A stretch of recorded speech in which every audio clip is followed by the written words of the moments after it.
All right, Stephanie, thank you. And as you said, the winds are dying down in the south, but now all eyes are now turning to a powerful cross-country storm sweeping the east. Meteorologist Danny Beckstrom from our station WABC here in New York joins us. Danny, time this one out for us. Rachel, this next storm system has the potential to bring high impact weather from coast to coast over the course of several days this week. I mean, just look at all the alerts already posted, stretching from California to the Gulf Coast. So timing this out into Monday, the heavy snow and strong wind could bring whiteout conditions to Colorado and Nebraska. Then critical fire danger focuses in on cities like Albuquerque and El Paso, where wind can fuel new fast-moving wildfires. The severe thunderstorm threat really ramps up into Tuesday with damaging wind gusts, hail, tornadoes, all possible from Texas to Alabama. And in New Orleans, it's not just those storms, but strong damaging wind gusts throughout the day. And that could impact Mardi Gras festivities into Tuesday night.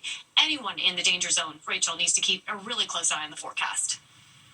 Danny, thank you. We turn overseas today. World leaders gathering in London to show support for Ukraine after that dramatic meeting in the Oval Office. President Zelensky joined NATO and EU representatives. The British Prime Minister calling this a once-in-a-generation moment for the region. Zelensky later meeting with King Charles. ABC's foreign correspondent Tom Sophie Burge is in London. Tonight, European leaders alongside Ukrainian President Zelensky gathering in London for a high-stakes emergency summit on Ukraine. The US notably absent following Zelensky's fiery Oval Office meeting with President Trump and Vice President Vance Friday. You're gambling with World War III. The UK and France front and centre, agreeing to negotiate a peace proposal that would include the deployment of troops and planes to Ukraine to police a potential ceasefire. UK Prime Minister Keir Starmer saying the US needs to somehow back the plan to prevent Russia from re-attacking Ukraine. Europe must do the heavy lifting. But to support peace in our continent and to succeed, this effort must have strong US backing. Well, Ukrainian President Zelensky is now leaving the summit amid questions about whether he can rebuild his relationship with Donald Trump. For now, though, Zelensky is off to meet the king. It was all smiles and handshakes when Zelensky met with King Charles. But in Washington, a different tune. Today, House Speaker Mike Johnson saying Zelensky must change or resign. Well, something has to change. Either he needs to come to his senses and come back to the table in gratitude, or someone else needs to lead the country to do that. And Rachel, I asked the head of NATO today whether the US will commit to future security guarantees for Ukraine, and he said that key conversation is still ongoing. Rachel? Yeah, still some big questions there. Tom, thank you. Staying overseas, Israel has stopped the flow of all supplies into Gaza, including much-needed aid. The border crossing between Israel and the Gaza Strip all but deserted.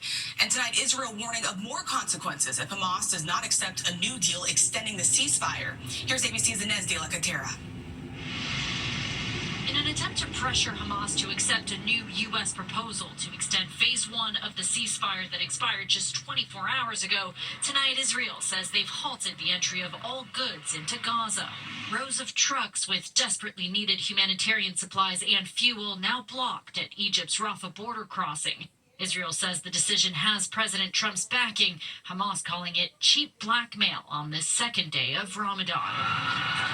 Hamas rejecting the U.S. deal, instead pushing for phase two to get underway, as initially negotiated 6 weeks ago. Phase two would see the release of all living hostages in exchange for the full withdrawal of all IDF troops from Gaza, which Israel has yet to commit to. We were supposed to be hearing all about the second phase and how Israel and Hamas and the mediators are planning to bring all the hostages back. Without elaborating, Prime Minister Benjamin Netanyahu saying if Hamas continue to refuse, there will be consequences, threatening to resume the war if negotiations are ineffective. As Palestinians in Rafah gathered amid the ruins to share a fast-breaking meal, millions having just returned home, now unsure of what comes next. And Rachel, Israel believes there are still 24 living hostages in Gaza, including American Idon Alexander. Their fate and the fate of 2 million Palestinians now hanging in the balance. Rachel? Inez, thank you. And back here at home, more than 2 million federal workers have until tomorrow to reply to another email instructing them to list 5 things they accomplished in the last week. And tonight we're learning the Department of Education is offering employees thousands of dollars to leave their jobs now ahead of layoffs. ABC News' senior White House correspondent Selena Wang has the latest. Tonight, another looming deadline for federal workers as agencies prepare plans for large-scale layoffs. Billionaire Elon Musk threatening to fire government employees who don't respond to his second email demanding they justify their jobs by Monday night. Musk writing on X, the president has made it clear that this is mandatory for the executive branch. The email from the Office of Personnel Management saying it's now a weekly requirement to list 5 tasks they completed in the last week. Secretary of Defense Hegseth telling civilian workers to comply. It's a simple task. Really, as Elon said, as the president recognized in our first cabinet meeting, just a pulse check. Are you there? But other federal agencies giving different and conflicting guidance to their staffers about whether and how to respond, only adding to the chaos, confusion, and panic. Musk claiming he's just cutting waste. I thought it would be bad, but I did not think it would be as bad as this. The good news is that it's a target-rich environment for saving money. This veteran currently working for the Army Corps of Engineers tells me he's already on the hunt for a new job. It's almost like a snapping phase. Like, we don't even matter, we don't count. Are you worried that all these changes could impact our country's military readiness? Definitely. And tonight, a real concern within the intelligence community that foreign adversaries, including Russia and China, could target the growing ranks of recently fired federal employees for recruitment. It's not difficult for a foreign spy service to find a target for recruitment. They just simply have to go online and look at the postings of people who've recently been fired, who are angry, and who are in need of money. And let's get right to Selena Wang. She joins us now live from the White House. Selena, it's another busy week ahead. The president will be addressing a joint session of Congress. What more can we expect? Well, Rachel, something to watch for is how President Trump addresses the economy. He had campaigned on lowering prices for Americans, but right now, grocery prices are high, and economists warn that Trump's tariff plan will raise costs for Americans. In fact, also on Tuesday, Trump's tariffs on imports from China, Canada, and Mexico are expected to go into effect. Rachel? All right, Selena, thank you. And ABC News will have live special coverage of the president's joint address to Congress and the Democratic response.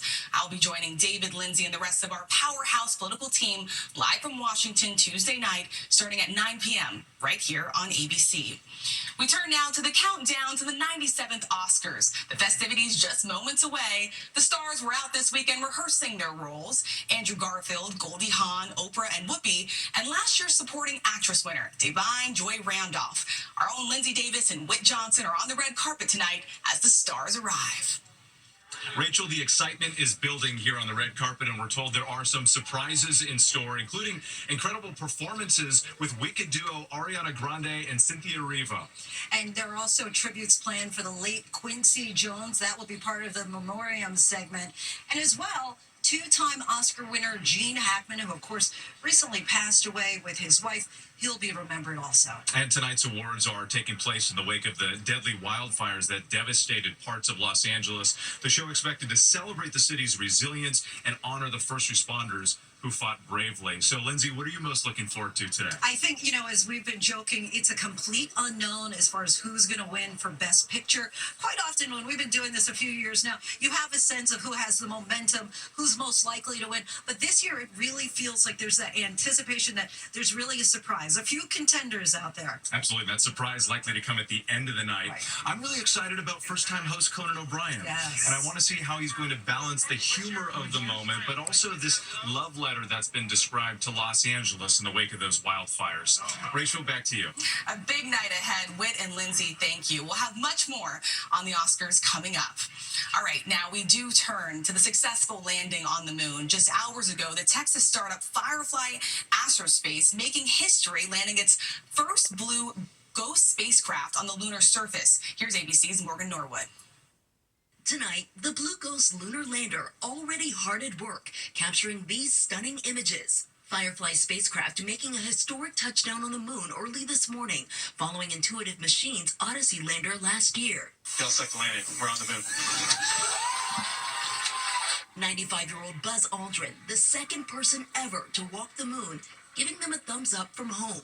Firefly Aerospace just became the first commercial company in history to complete a fully successful moon landing. We kind of all erupted, you can finally breathe, and I don't think I've stopped smiling since. Blue Ghost teaming up with NASA, the agency using private companies as advanced scouts before sending humans back to the moon with the Artemis missions. Parts of the spacecraft made with 3D printing, the lander carrying 10 specific experiments for NASA, including a drill and a vacuum to study moon dust, along with technology that can help NASA astronauts navigate future landings. We want to make sure all 10 payloads get all their NASA science data. It's important to us that we deliver on that promise. And so there's game-changing science on here. And Blue Ghost is on a 2-week mission. It's a real race to gather critical data before the harsh lunar night shuts it down. Now, NASA is betting big on these private moon missions. In fact, more are on the way, one set for this Thursday. Rachel? A historic landing. Morgan, thank you. And there's still so much more ahead on World News Tonight this Sunday. The skating community remembers the lives lost in that deadly mid-air collision over Washington, D.C. And later we'll take you back to the red carpet for what we can expect tonight. Next tonight, a tribute to the victims in that deadly mid-air collision over the Potomac. The event in Washington was sponsored by the U.S. Figure Skating, with proceeds going to help families and the victims as well as the first responders. Nearly half of the 67 people killed in that accident were connected to the skating community, including 11 athletes and 13 family members. They were on board a regional jet that collided with an Army helicopter near Reagan National Airport. When we come back, we'll remember R&B legend Angie Stone.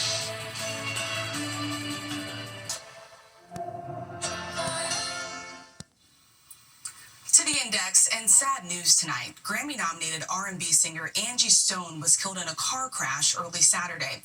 She was known for the hit single Wish I Didn't Miss You. Stone was driving from Atlanta to Alabama when her car flipped and was hit by a tractor trailer. Angie Stone was 63 years old. And what a finish Saturday when number 5 Tennessee hosted number 6 Alabama in college basketball. With the score tied and the clock ticking down, Tennessee's Jemai Mashak launched a long jumper and found nothing but net for a 3-point win. Even better, watch as Utah's Maddie Wilkie hits a half-court shot to beat rival BYU 76-73. And when we come back, Hollywood's biggest night is here, and the suspense is only growing. Oscars start with a can't miss moment. Then the excitement takes off. And the Oscar goes to The Oscar, hosted by me, Conan O'Brien, tonight live on ABC and Hulu.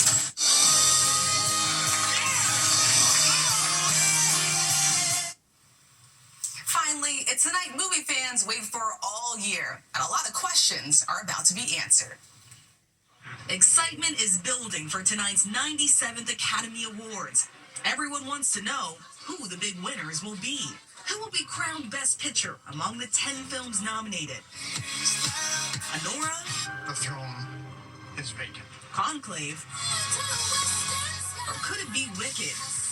Several categories are still wide open. At 29, Timothy Chalamet could become the youngest to win Best Actor for his portrayal of Bob Dylan and A Complete Unknown, a role he spent close to 5 years preparing for. The actor who began his career as a teenager in Homeland, receiving international attention and an Oscar nomination 8 years ago with his lead role in the coming-of-age film Call Me By Your Name. May I keep this? Adrian Brody is another actor in the Best Actor category to watch after his role as the fictional architect Laszlo Toth in The Brutalist. Brody won the Oscar for Best Actor 22 years ago for his role as a Holocaust survivor in The Pianist. I'd like to order. Demi Moore could win Best Actress for her work in The Substance. It would be her first Oscar in a career spanning more than 40 years. From the 80s, St. Elmo's Fire, and A Few Good Men in the 90s. Your Honor, the defense strenuously objects. Dismissive. Mikey Madison is another actress to watch in the Best Actress category. Be a man and talk to me. At just 25, she's already taken home an acting award for her role as an exotic dancer in Anora. Remember that diamond? Before Anora, she starred in the series Scream. Lots of potential surprises in store, and soon we'll know who the winners are. An exciting night ahead. The suspense only growing. We'll have it all for you. The 97th Academy Awards right here on ABC. Thanks so much for watching. I'm Rachel Scott. Good night.